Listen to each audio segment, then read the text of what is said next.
Cuando hablamos de Argentina, solemos dibujar en nuestras cabezas este mapa.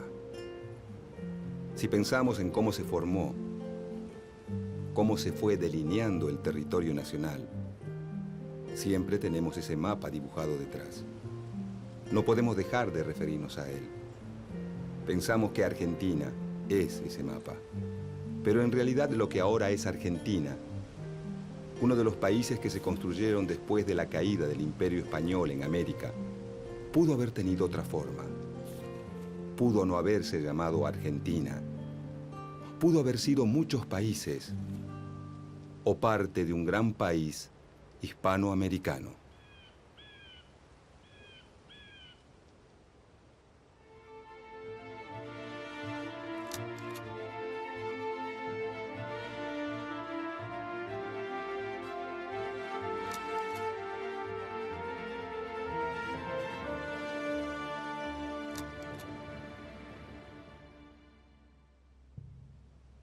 Lo que ahora se llama Argentina era el territorio ubicado más al sur de la América del Sur, que después de la conquista fue organizado por los reyes españoles en el Virreinato del Perú.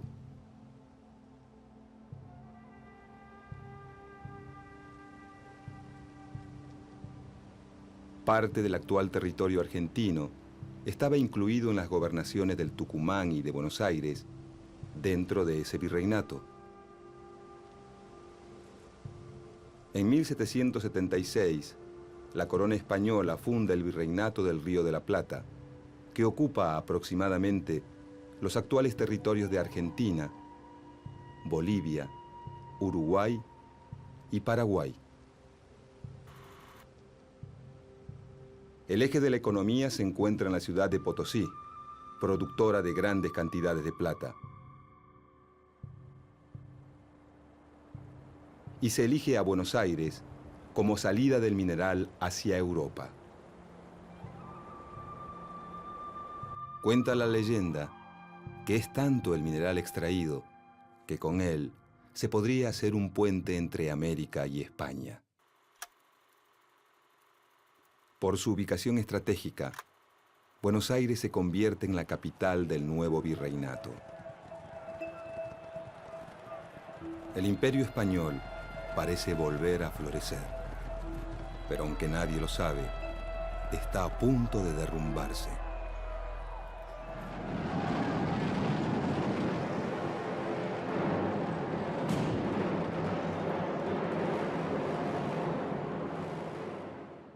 En 1808, el rey de España, Fernando VII, es capturado por el emperador francés Napoleón, que impone en el trono a su hermano José Bonaparte.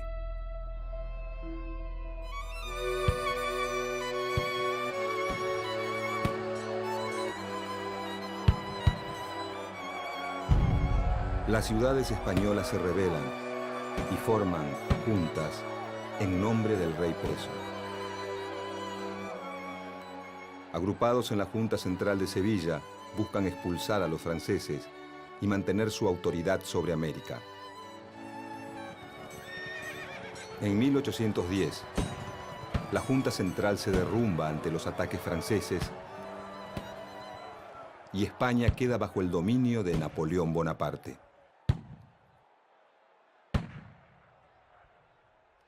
Al llegar las noticias a América, algunas ciudades deciden formar juntas. Caracas, Buenos Aires, Bogotá, Santiago de Chile y una región mexicana llamada el Bajío expulsan a las autoridades coloniales. Mientras que México, Lima y Montevideo se mantienen fieles a un consejo de regencia español. En el Río de la Plata, la revolución se expresa en Buenos Aires el 25 de mayo de 1810.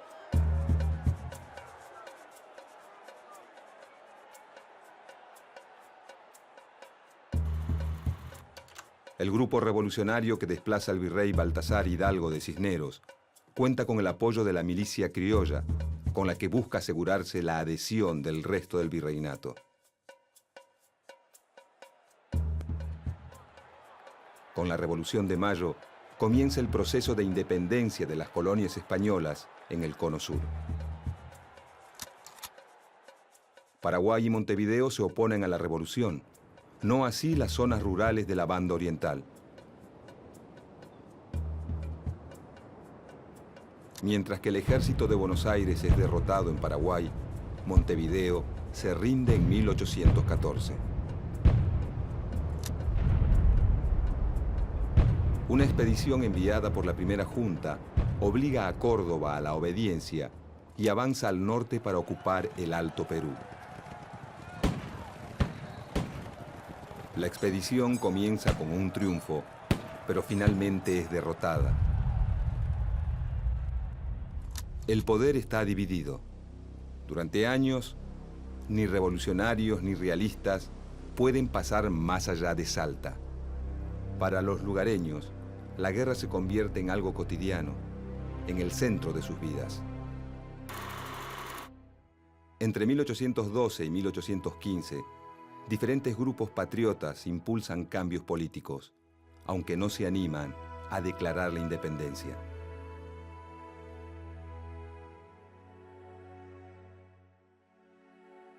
En 1815, el gobierno revolucionario apoya el plan del general José de San Martín: atacar a los realistas en Chile y avanzar sobre el Perú.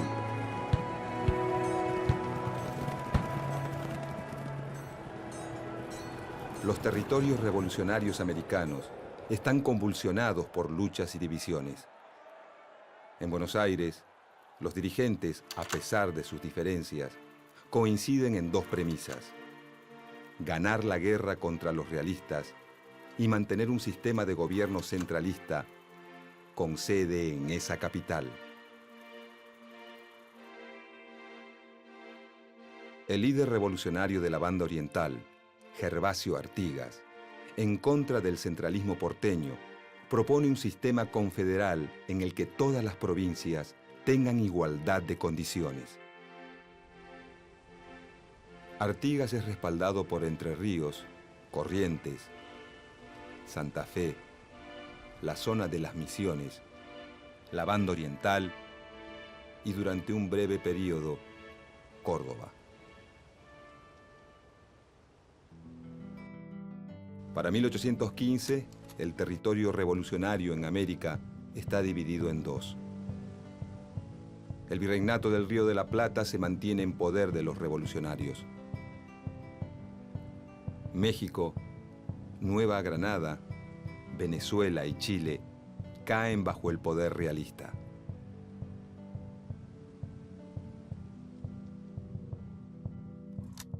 En 1816, el sistema revolucionario rioplatense supera una etapa crítica. Se reafirman los vínculos entre el interior y Buenos Aires, pero mantienen el enfrentamiento con el litoral.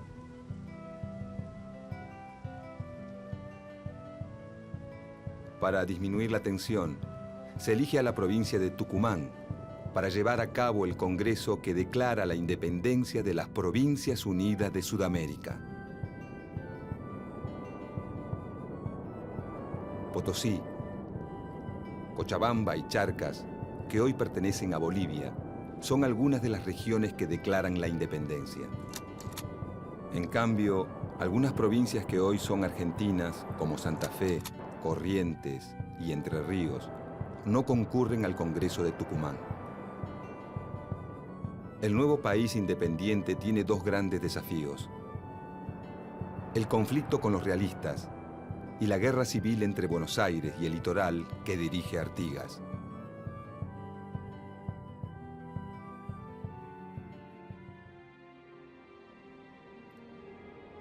El nuevo director supremo, Juan Martín de Pueyrredón, reafirma el gobierno centralista y apoya al general José de San Martín, que inicia su campaña a través de los Andes. San Martín liberará a Chile y Perú, y así contribuirá a la caída del poderío español en América del Sur.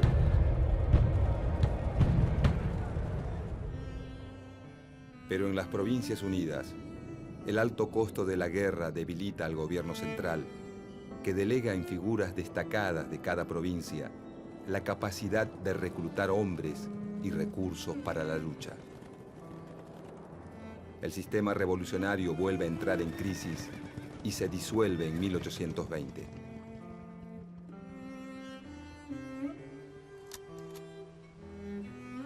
En el Virreinato del Río de la Plata, el actual territorio argentino está dividido en 3 intendencias: Salta del Tucumán, Córdoba del Tucumán y Buenos Aires.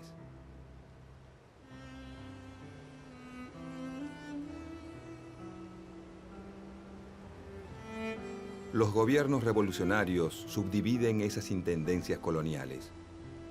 Cuyo es separada de Córdoba, Tucumán de Salta, y el litoral artiguista se desvincula de Buenos Aires. Cuando en 1820 se derrumba el poder central, la única organización política que se mantiene son las ciudades y las zonas rurales que las rodean, es decir, las provincias. Se intenta crear jurisdicciones más grandes luego del derrumbe del poder central, la llamada República de Entre Ríos y la República de Tucumán, pero pronto fracasan. Quedan entonces 13 provincias y más tarde se agregará Jujuy. Cada una de ellas posee autoridades propias. Muchas sancionan una constitución provincial y en algunas surgen líderes locales que se convierten en caudillos. Salta, Tucumán, Entre Ríos, Santa Fe y la Banda Oriental han sufrido la devastación de la guerra.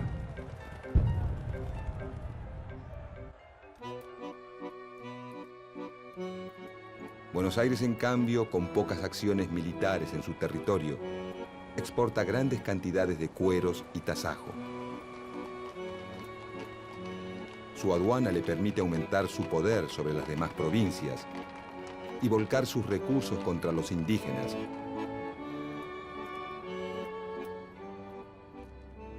Y en pocos años duplica el territorio hacia el sur.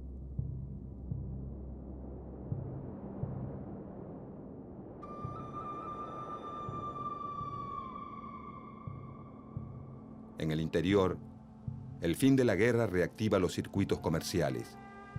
Cuyo con Chile, el norte con la nueva República de Bolivia, mientras que el litoral y Córdoba se vuelcan a la producción de cueros para el mercado atlántico.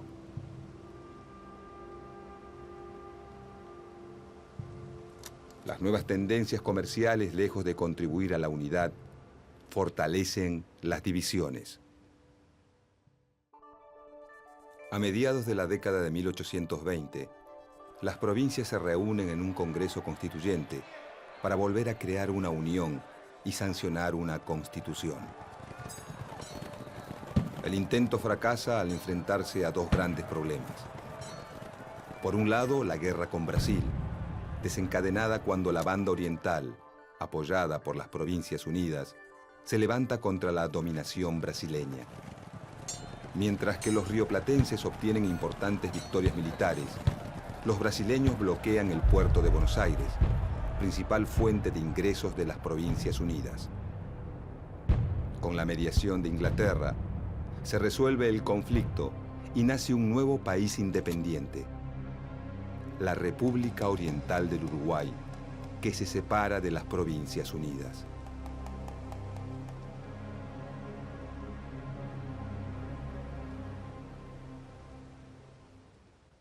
Por otro lado, el Congreso Constituyente se enfrenta a una profunda división en el ideal de Estado.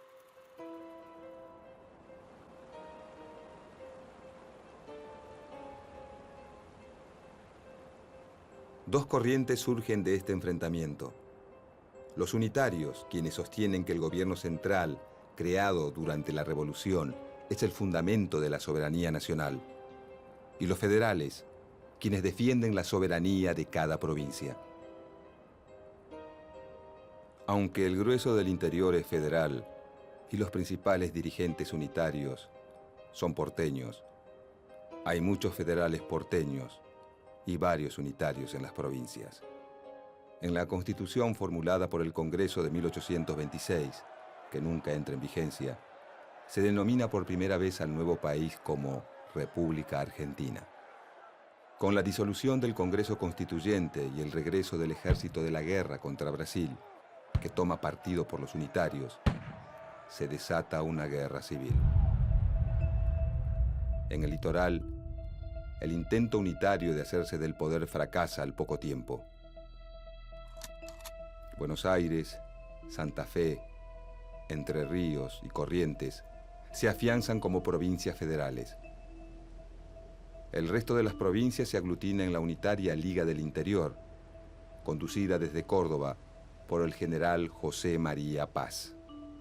La contienda se resuelve a favor de los federales, y a comienzos de la década de 1830, las 14 provincias suscriben el Pacto Federal.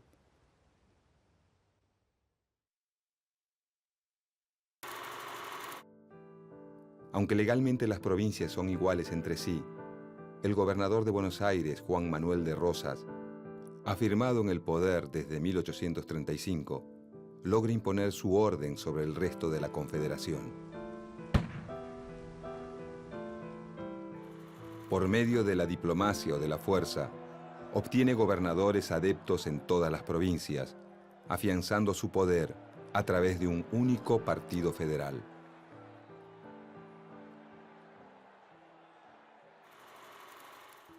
Esta política le genera grandes enemigos. La provincia de Corrientes, que lucha varias veces contra él, los antiguos unitarios, un grupo de federales antirrocistas y un puñado de intelectuales conocido como la Generación del 37. Todos se oponen fuertemente al gobernador porteño.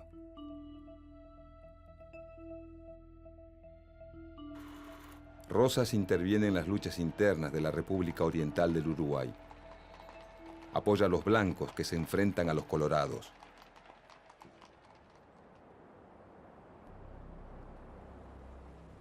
Los franceses aprovechan estos conflictos y bloquean el puerto de Buenos Aires entre 1838 y 1840. Entre 1845 y 1847 lo vuelven a hacer, esta vez junto a los ingleses.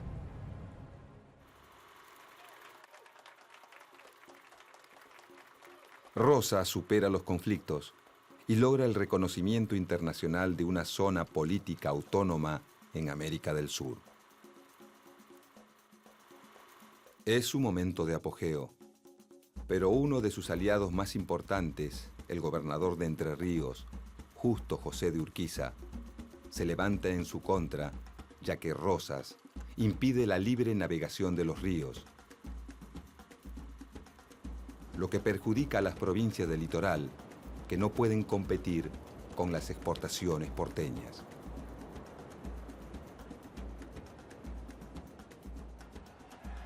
A Urquiza lo apoyan Corrientes, los opositores emigrados, los colorados uruguayos y Brasil. Este conflicto se resuelve con el triunfo de la Alianza Antirrosista en la Batalla de Caseros en 1852. Rosas se exilia en Inglaterra, donde residirá hasta su muerte. Con el fin del rosismo, comienza una nueva etapa en la Confederación. La mayoría de las provincias acepta renunciar a su soberanía en favor de constituir una nación. En Buenos Aires llegan al poder los antiguos antirrosistas, ahora nucleados en el Partido Liberal, que se opone al modelo de país de Justo José de Urquiza, al que ven como a un nuevo Rosas. El conflicto termina con la separación de Buenos Aires de la Confederación Argentina. Urquiza es elegido presidente de la Confederación y la nueva capital pasa a ser Paraná. Un año después, en 1853, se sanciona en Santa Fe la Constitución Nacional.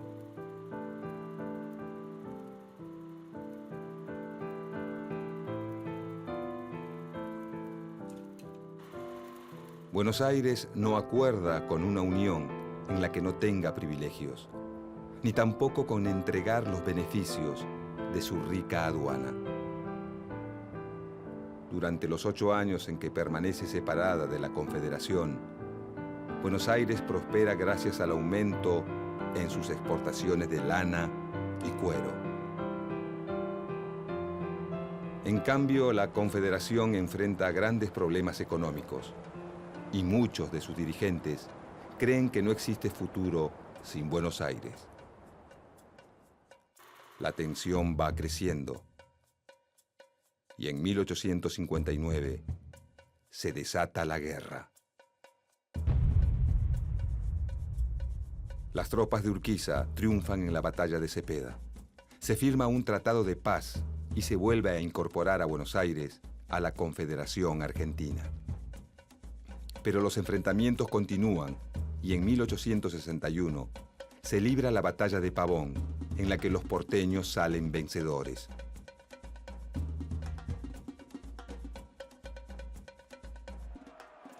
Su líder, Bartolomé Mitre, es elegido presidente.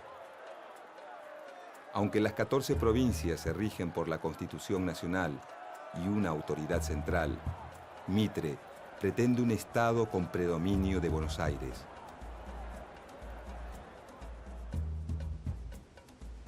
En 1865, el gobierno de Mitre firma el Tratado de Triple Alianza con Brasil y la República Oriental del Uruguay contra Paraguay.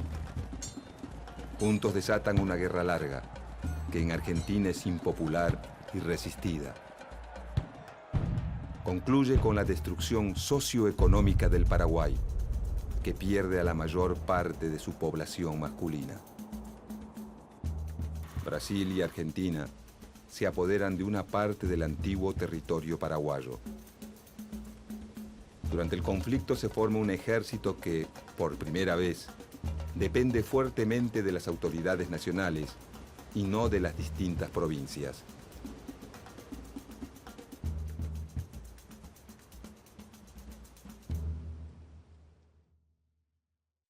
Bajo las presidencias de Domingo Faustino Sarmiento y Nicolás Avellaneda, el Estado Nacional afianza su poder sobre los particularismos provinciales, apoyado en un vertiginoso desarrollo económico. Aparecen el alambrado de los campos, el ferrocarril y los inmigrantes europeos que solucionan la escasez de mano de obra. En 1880, 2 candidatos se enfrentan en la elección presidencial.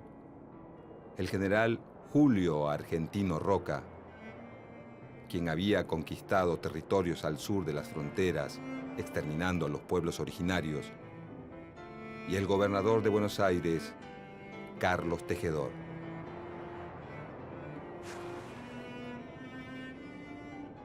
Julio Argentino Roca triunfa. Carlos Tejedor impulsa la sublevación de Buenos Aires para preservar su autonomía ante el Estado Nacional. En respuesta, las autoridades nacionales derrotan militarmente a la provincia rebelde. En 1880, la ciudad de Buenos Aires pasa a ser la capital federal de la República Argentina y en 1882 se funda una nueva capital para la provincia de Buenos Aires que será llamada La Plata. Entregar la capital a la nación le otorga más poder al presidente y debilita a la provincia más poderosa. En 1884, el ejército se apodera sangrientamente de los territorios aborígenes del Chaco.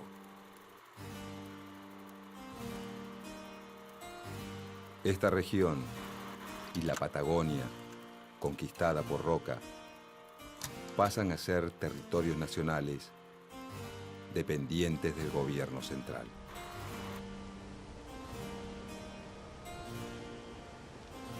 En la década de 1880, con el mapa argentino casi idéntico al que conocemos hoy, la existencia de un poder central consolidado, una sola moneda y un solo ejército nacional, se cierra el conflictivo y complejo proceso de construcción del Estado argentino. Pero otros procesos se abren y continúan.